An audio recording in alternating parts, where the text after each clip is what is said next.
The other method again is to put it under a milling or in a new road surface. And you can see here that we are putting this under a milling.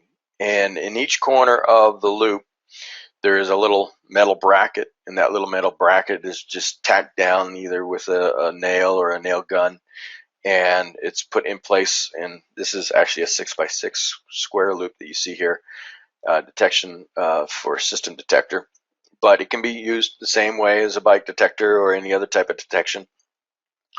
And once it's nailed down, then you can drive the track right over it. This is a thicker wire than the one that's used for the saw cut, and it provides an extra layer of insulation so that you can actually run the pavement track right over it and lay the asphalt right down onto the loop without having to provide any extra coating.